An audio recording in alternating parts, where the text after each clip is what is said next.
Bonjour à tous et bienvenue sur la quatrième vidéo de notre série Derniers résultats. Nous allons aujourd'hui vous présenter un article que nous avons publié il y a quelques mois. Nous vous donnons dans le descriptif YouTube le lien vers l'article en texte intégral en anglais.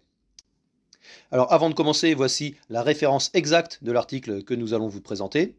Et voici un petit bilan sur les soutiens financiers et non financiers mis en œuvre pour ce projet. Dans le cas présent, la totalité des soutiens financiers venait du CNRS. Alors l'article d'aujourd'hui concerne la régulation de l'expression des gènes et plus précisément la spécificité de la régulation de l'expression des gènes. C'est en réalité une généralisation des questions dont on vous parlait dans une autre vidéo, la vidéo numéro 1 de la série Questions ouvertes, concernant la spécificité d'action des micro-ARN, et nous vous donnons le lien ici en encart. C'est que jusqu'à l'an 2000 environ, on comprenait la spécificité d'action de la régulation des gènes par un modèle qu'on appelait le modèle clé-serrure. C'est un modèle selon lequel les régulateurs de l'expression des gènes reconnaissaient des cibles bien spécifiques avec une excellente spécificité biochimique. Donc ils reconnaissaient cette cible et ils ignoraient complètement toutes les autres. C'est pour ça qu'on appelait ça clé-serrure. Ici, la serrure, ce serait la cible, la clé, ce serait le régulateur, et la clé reconnaît précisément la serrure. Et donc dans ce cas, le régulateur peut être par exemple un facteur de transcription, auquel cas les cibles potentielles seraient des molécules d'ADN. Le régulateur pourrait également être une protéine d'interaction à l'ARN, auquel cas les cibles potentielles seraient des molécules d'ARN. Et donc dans ce modèle clé-serrure, le régulateur reconnaît un tout petit nombre de cibles. Ces cibles sont des gènes qui sont impliqués dans certaines voies biologiques, et donc en régulant seulement certains gènes, le régulateur aurait une action phénotypique très spécifique. Il ne va affecter que certaines voies biologiques. Sauf que, aux alentours de l'année 2000, a commencé à se développer ce qu'on a appelé la biologie moléculaire à haut débit. Initialement, c'était par des puces à ADN, ce qu'on appelait également des biopuces, qui permettaient d'interroger simultanément un grand nombre de séquences d'acides nucléiques, par exemple un grand nombre de gènes. Par la suite, donc environ il y a 15-20 ans, s'est développé le séquençage à haut débit qui a remplacé les puces à ADN et qui a permis d'augmenter encore davantage le débit de ces expériences. Avec les expériences qui se sont développées depuis le milieu de la décennie 2000-2010, on s'aperçoit maintenant que quand on purifie un régulateur, un grand nombre de cibles sont associées à ce régulateur. Par exemple, quand on immunoprécipite un facteur de transcription, on s'aperçoit qu'il interagit avec un très grand nombre de promoteurs de gènes dans le génome. Quand on immunoprécipite une protéine d'interaction à l'ARN, on s'aperçoit qu'elle a recruté un très grand nombre d'ARN différents. Donc depuis 15-20 ans, on s'est aperçu que la spécificité biochimique des régulateurs était finalement très faible. Ils ont très peu de spécificité, ils interagissent avec un très grand nombre de cibles chacun. L'observation que de très nombreux gènes répondaient à l'action des régulateurs a suggéré un nouveau modèle, donc en remplacement du modèle clé-serrure, un modèle selon lequel la spécificité d'action des régulateurs vient du fait qu'ils régulent de façon coordonnée, simultanée, un grand nombre de gènes, et que ce serait la régulation coordonnée de tous ces gènes qui aboutirait ultimement à un phénotype biologique. Et après tout, pourquoi pas? Peut-être que c'est ça la biologie. Peut-être que c'est un réseau extrêmement compliqué, extrêmement interconnecté, et quand on perturbe l'expression d'un régulateur, on affecte l'expression de l'ensemble des autres gènes du génome. Et c'est la vision qui s'est imposée depuis environ 15-20 ans. Mais vous allez voir qu'en réalité, la situation semble encore un peu plus compliquée que ça. Parmi les différents types de régulateurs de l'expression des gènes, nous allons parler plus spécifiquement maintenant d'une certaine classe qu'on appelle les micro-ARN. C'est la classe de régulateurs qui nous intéresse nous le plus au laboratoire. Ce sont des petits ARN, donc des ARN régulateurs qui régulent l'expression d'autres gènes et qui ont une caractéristique assez particulière, c'est qu'ils reconnaissent des ARN messagers cibles et répriment leur expression, mais pour les reconnaître, ils les reconnaissent par complémentarité de séquence. Il n'y a pas besoin que la totalité de la séquence du micro-ARN soit intégralement complémentaire à la séquence de fixation sur l'ARN cible. En réalité, il suffit d'une complémentarité beaucoup plus courte, d'environ 6 nucléotides. C'est que les nucléotides 2 à 7 du micro-ARN ont besoin d'être parfaitement appariés à l'ARN cible pour que la reconnaissance soit efficace. Alors comme toujours en biologie, on connaît des exceptions. C'est pour ça que la complémentarité parfaite à la graine n'est pas un prédicteur absolu de l'identité des cibles des micro-ARN, mais c'est le meilleur prédicteur dont on dispose actuellement. Il a également été démontré que les sites de complémentarité aux graines des micro-ARN sont beaucoup plus efficaces lorsqu'ils se situent dans les 3' UTR des gènes. Et donc finalement, les cibles des micro-ARN peuvent être définies de manière très claire, presque dichotomique, blanc ou noir, oui ou non. Est-ce qu'un ARN messager possède, oui ou non, une complémentarité parfaite à la graine d'un micro-ARN dans sa 3' UTR? Si oui, alors très probablement, ce sera un ARN cible de ce micro-ARN, sinon alors probablement pas. Bien entendu, je vous dis, c'est une approximation, mais c'est une approximation assez précise, et finalement, ça a permis de définir assez précisément les cibles de micro-ARN de manière presque digitale. Pour chaque gène, on est en mesure de dire avec une bonne confiance si oui ou non il va répondre à un micro-ARN. Et ça, c'est quelque chose qui distingue assez nettement les micro-ARN des autres régulateurs de l'expression des gènes, ces autres régulateurs qui sont en général des protéines, principalement les facteurs de transcription et les protéines d'interaction à l'ARN, puisque ces protéines, elles ont des sites de reconnaissance qui sont définis de manière beaucoup plus floue. Je vous mets ici un exemple du site de fixation d'un facteur de transcription, donc un facteur de transcription humain qui s'appelle TED1.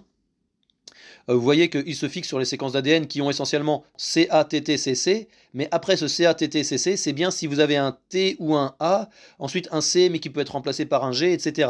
Donc de manière générale, les sites de reconnaissance de ces protéines sont définis de manière un peu plus floue, beaucoup moins digitale, beaucoup plus analogique que pour les micro-ARN. Ce qui fait que, même si les micro-ARN ont été découverts beaucoup plus tardivement que les facteurs de transcription ou que les protéines d'interaction à l'ARN, eh bien finalement, leurs cibles ont été définies beaucoup plus précisément, bien plus tôt que pour les facteurs de transcription et les protéines d'interaction à l'ARN. À l'heure actuelle, en 2025, on connaît beaucoup mieux les cibles des micro-ARN que celles des autres régulateurs. Le fait que les cibles de micro-ARN soient tellement faciles à prédire a permis des expériences très élégantes dans lesquelles, par édition du génome avec la technologie CRISPR-Cas9, il a été possible de muter le site de fixation d'un micro-ARN dans une cible à la fois, et donc d'observer les défauts phénotypiques dus à la perte de 7 interactions uniques entre le micro-ARN et 7 cibles individuelles. Par la suite, il est donc possible de comparer le phénotype des mutants du micro-ARN, donc qui ont perdu l'interaction du micro-ARN avec toutes ces cibles, au phénotype de ce mutant qui a perdu l'interaction avec une seule cible. Et la grande surprise, ça a été que dans les 8 cas qui ont été étudiés, une cible seulement, éventuellement 2, semblait responsable de la totalité des phénotypes qui avaient été observés chez le mutant du micro-ARN. Comme si les défauts observés chez le mutant du micro-ARN étaient juste dus à la dérégulation d'une ou deux cibles particulièrement importantes, comme si toutes les autres cibles ne contribuaient pas au phénotype du mutant du micro-ARN. Donc finalement, il y aurait énormément de gènes qui répondraient moléculairement au micro-ARN. Tous ces gènes sont réprimés par le micro-ARN, mais seulement pour un ou deux de ces gènes, la régulation est effectivement importante biologiquement. Dans les autres cas, la régulation de tous ces autres gènes semble sans conséquence à l'échelle biologique. Alors je vous disais, pour les autres régulateurs, facteurs de transcription et protéines d'interaction à l'ARN, les cibles ne sont pas aussi facilement prédites que pour les micro-ARN. Et donc ce genre d'expérience commence tout juste à être réalisé. Donc on n'a pas encore vraiment ce genre de jeu de données pour les autres régulateurs, mais on a déjà des indications qui suggèrent que pour eux aussi, un grand nombre de leurs cibles moléculaires sont en fait sans conséquences biologiques. Donc ce sont des cibles définies à l'échelle moléculaire, mais ce ne sont pas forcément des cibles définies à l'échelle de la fonctionnalité biologique. Par exemple, on s'est aperçu qu'un grand nombre de sites d'interaction observés expérimentalement ne sont pas conservés dans l'évolution, comme s'ils ne jouaient pas un grand rôle très important à l'échelle de l'organisme.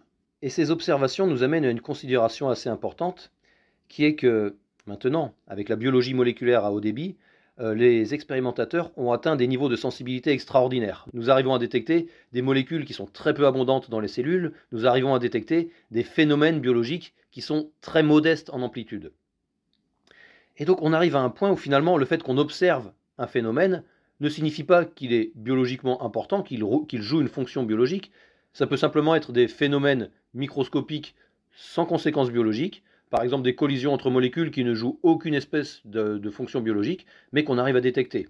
Et donc finalement, l'observation qu'un certain régulateur interagit avec certaines cibles ADN ou ARN, on arrive à l'observer expérimentalement, ça signifie pas forcément que cette interaction est importante pour l'organisme. Peut-être que si elle n'existait pas, l'organisme se porterait aussi bien, pourrait se reproduire aussi bien.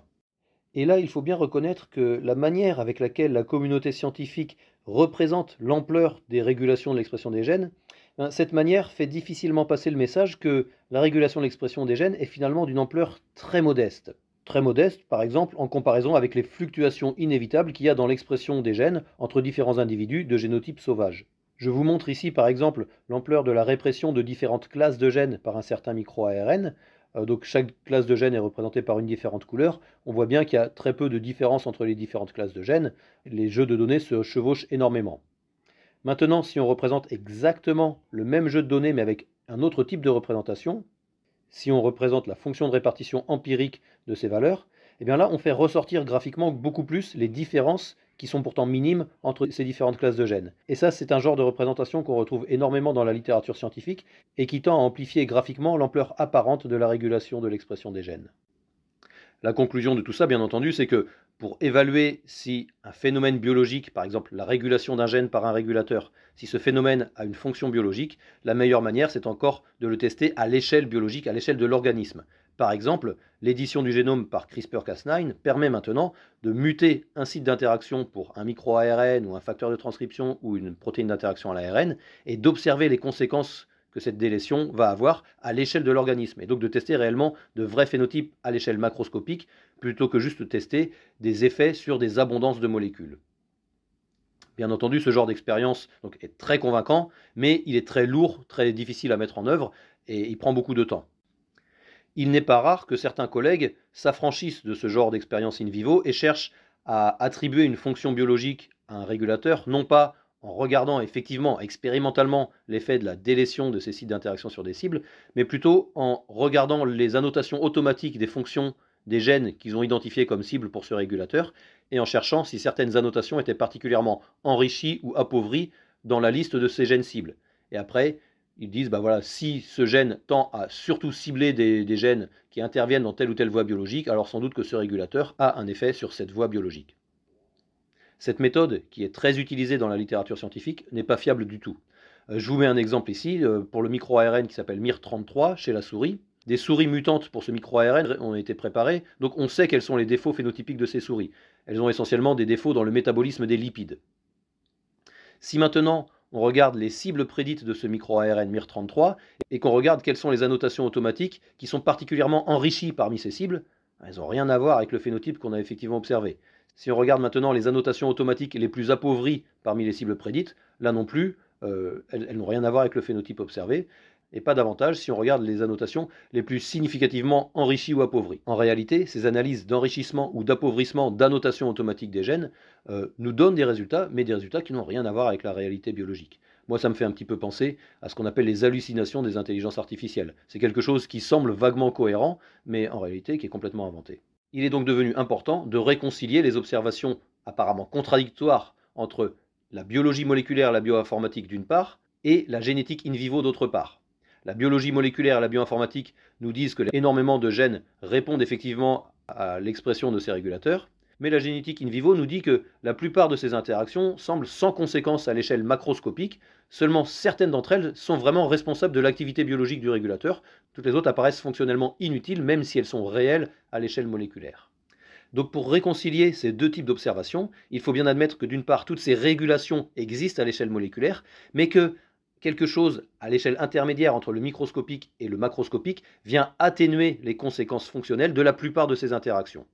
Ce que nous proposons dans cet article, c'est que c'est l'atténuation homéostatique qui vient filtrer les conséquences fonctionnelles de ces différents événements de régulation de l'expression des gènes. Ce que l'on appelle l'homéostasie, ce sont les phénomènes qui font que les propriétés d'un système biologique tendent à être relativement constantes en dépit des changements d'origine extérieure. Par exemple, malgré des fluctuations dans le régime alimentaire, dans les conditions environnementales dans lesquelles l'organisme peut vivre, en dépit d'agressions d'origine extérieure, eh bien l'organisme reste plus ou moins le même avec des paramètres physiologiques qui restent à peu près constants. Donc ça, c'est ce qu'on appelle l'homéostasie, c'est cette capacité qu'ont les organismes vivants à rester plus ou moins eux-mêmes en dépit des changements dans leur environnement. Eh bien, si l'homéostasie est capable d'atténuer les conséquences des changements d'origine externe, elle est certainement également capable d'atténuer les conséquences des changements d'origine interne, typiquement la régulation de l'expression des gènes. Donc jusqu'ici, on n'a encore jamais analysé sous une même perspective la régulation de l'expression des gènes et l'homéostasie, mais il y a visiblement beaucoup à apprendre de la confrontation de ces deux phénomènes, la régulation des gènes et l'homéostasie. Ces deux phénomènes sont des caractéristiques centrales de la définition du vivant, mais elles sont manifestement profondément antagonistes l'une de l'autre. Et donc ce nouveau modèle serait une sorte de synthèse des deux modèles précédents. Un peu comme dans le modèle actuel, un grand nombre de gènes seraient régulés à l'échelle moléculaire, mais un peu comme dans le modèle clé-serrure, seulement certaines de ces interactions seraient importantes biologiquement. Voilà, c'est tout pour cette fois-ci. Vous pourrez retrouver cette vidéo ainsi que toutes nos autres vidéos sur le site web de notre équipe, sur le site de l'Institut de génétique humaine de Montpellier. Vous pourrez également toutes les retrouver sur notre chaîne YouTube, à laquelle vous aurez également la possibilité de vous abonner si vous souhaitez être tenu informé de la publication de nos futures vidéos.